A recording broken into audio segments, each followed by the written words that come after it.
Assalamualaikum warahmatullahi wabarakatuh. Alhamdulillahirrabbilalamin. Amma ba'du. Bagaimana kabarnya teman-teman hari ini? Mudah-mudahan kita semua dalam perlindungan Allah dah ya, dan selalu sehat walafiat. Oke, langsung saja Pak Ripin akan membahas soal matematika yang diujikan di penilaian tengah semester kemarin. Pak Ripin menemukan beberapa soal yang teman-teman banyak kurang teliti ya. Di antaranya nomor 3, nomor 5, 8, 13, 18, 19, dan 20. Oke, Pak Dipin akan menjelaskannya. Mudah-mudahan teman-teman bisa paham dengan apa yang Pak Dipin jelaskan. Ini adalah soal nomor 3, pecahan yang senilai dengan 1/2. Dilihat dari gambar, lihat 1/2. Mana pecahan yang senilai dengan 1/2? Kita lihat ke bawah. 1/3 itu lebih kecil dibanding 1/2. Bagaimana kalau 1/3-nya ada 2? Oh, berarti 2/3 itu lebih besar. Tidak bisa, ini tidak sebanding. Sekarang kita turun ke bawah. 1/4 lebih kecil dibanding 1/2. Bagaimana kalau ada 2 kotak 1/4-nya? 2/4. Oh, sama nih. Lihat, sama 1/2 dan 2/4. Berarti 1/2 sama dengan 2/4. Sekarang kita lihat lagi di bawahnya. Ada nggak yang sebanding lagi? 1/5. 1/5 kecil. 2/5 masih kecil. 3/5 tidak dapat. Sekarang kita ke bawahnya. 1/6 kecil. 2/6 kecil. 3/6. Oh, sama nih. Garis potongnya sama. Berarti 1/2 sama dengan 2/4 sama dengan 3/6. Kenapa? Karena ada 3 kotak yang digabungkan. 1/6 tambah 1/6 tambah 1/6 jadi 3/6. Oke, yang berikutnya adalah soal nomor 5. Mengurutkan pecahan 1/2, 1/4, 3/4, diurutkan dari yang paling kecil. Kita lihat penyebutnya berbeda nih. Kita harus samakan. 2 dan 4 itu ketemu di mana? Ya, betul, ketemu di 4. Berarti 1/2-nya biar penyebutnya 4 dikali 2. Atasnya juga dikali 2. 2/4. 1/4 itu penyebutnya sudah sama, jadi tidak usah dikalikan lagi. 3/4 juga sama. Oke, berarti 1/2 ketika sudah disamakan menjadi 2/4 ya teman-teman. Nah, setelah itu baru kita bisa urutkan. Paling kecil mana? Ya, betul, paling kecil ini dulu. 1/4 di depan. Berikutnya berapa? 2/4. Oh ya, berarti 1/2 di tengah. Ingat, 1/2 ketika disamakan penyebutnya 2/4. Terus yang terakhir adalah 3/4. Nah, begini ya urutannya teman-teman. 1/4, 1/2, dan 3/4. Ini untuk jawaban soal nomor 5.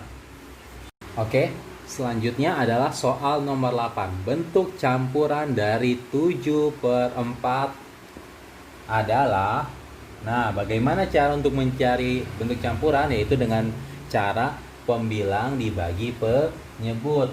7 dibagi 4. 4 dikali berapa yang hasilnya 7 atau sama dengan 7? 4 kali 1, 4. 4 dikali 2, 8. Tidak bisa, berarti 4 dikali 1. 7 dikurang 4 sama dengan 3. Apakah 3 bisa dibagi dengan 4? Tidak. 3 lebih kecil daripada 4. Berarti cukup sampai sini pengerjaannya. Sekarang kita akan tulis hasil perkalian berapa yang angkanya menjadi 7 atau mendekati 7. 4 dikali 1. Berarti 1 tulis di depan. Sisa dari pengurangannya berapa? 7 dikurang 4 sama dengan 3. Tulis 3. Nah, penyebutnya berapa? Penyebutnya adalah 4. Jadi Bentuk campuran dari 7/4 sama dengan 1/3/4. Oke, berikutnya adalah nomor 13.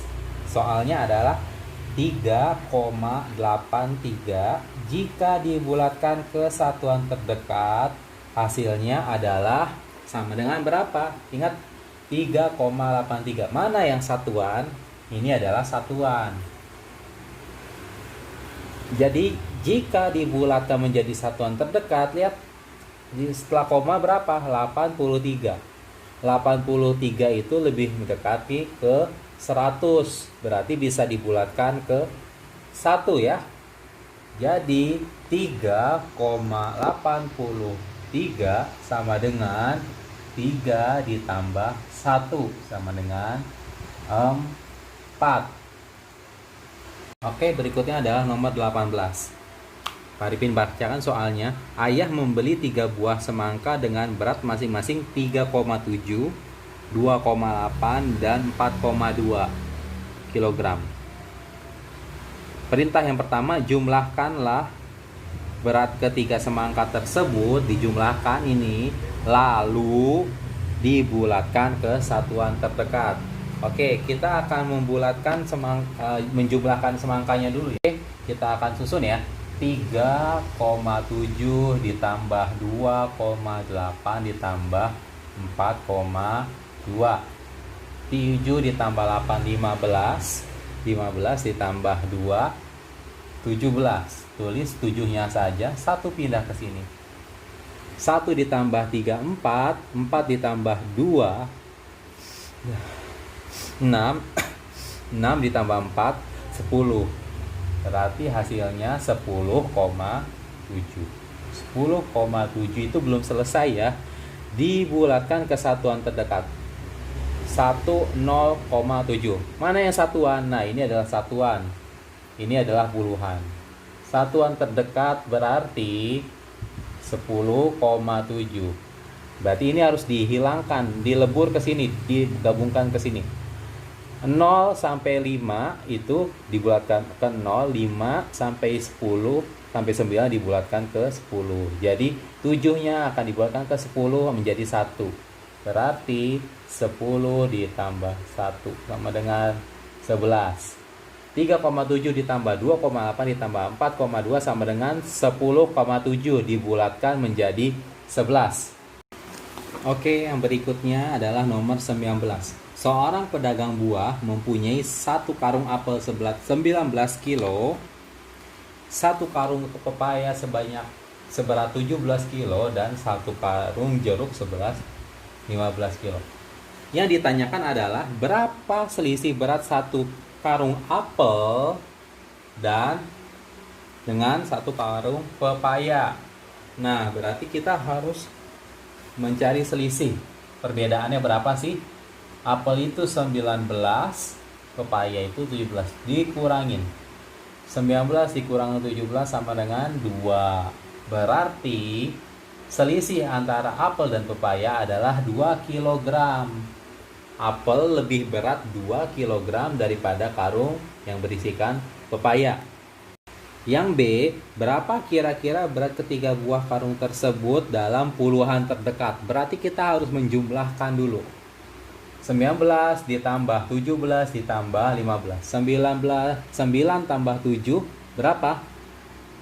16. 16 ditambah 5 sama dengan berapa? 21. Kita tulis satunya saja.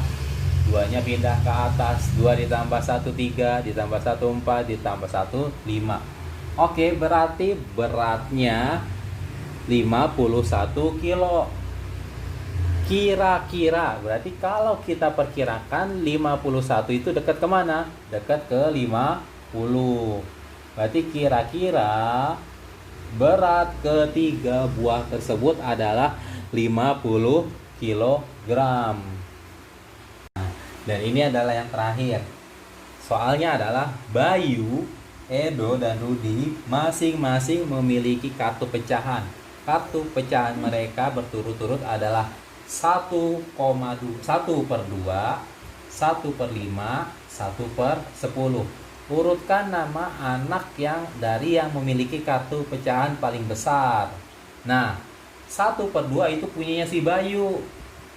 1/5 punya Edo. Dan 1/10 punya si Rudi.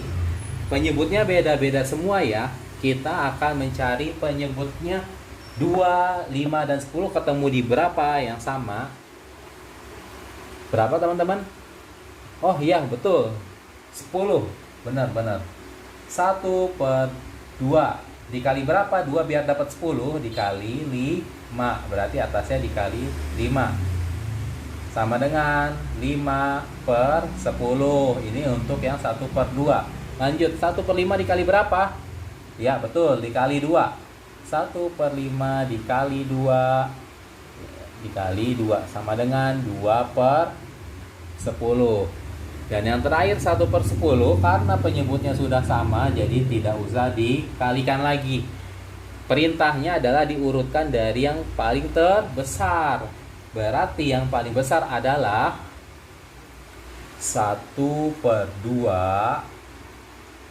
Lanjut, yang terbesar kedua adalah 1/5. Dan yang paling kecil adalah 1/10. Nah, berarti ini punya 1/2 adalah punya Bayu. 1/5 punya Edo. Dan 1/10 punya Rudi.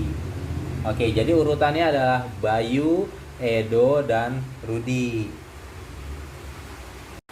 Cukup sekian pembelajaran kita hari ini. Sebelum Pak Arifin akhiri, Pak Arifin ada salah satu kalimat untuk memotivasi teman-teman belajar, yaitu adalah manjadda wajada. Manjadda wajada, yang artinya barang siapa yang bersungguh-sungguh maka dapatlah ia. Maksudnya apa? Maksudnya ketika teman-teman belajar ilmu matematika, di sini Pak Arifin akan menjelaskan tentang matematika ya. Ketika tidak bisa atau ketika susah sekali tapi teman-teman tetap bersungguh-sungguh belajar, salah coba lagi sampai ketemu dengan hasil yang terbaik, nah maka teman-teman akan mendapatkan hasilnya. Teman-teman akan mendapatkan ilmu matematika. Teman-teman bisa mengerjakan soal yang mungkin dulu dianggap susah, ketika teman-teman bersungguh-sungguh menjadi mudah. Oke? Cukup sekian, sampai ketemu di pertemuan selanjutnya. Kurang lebihnya Pak Arifin mohon maaf. Assalamualaikum warahmatullahi wabarakatuh.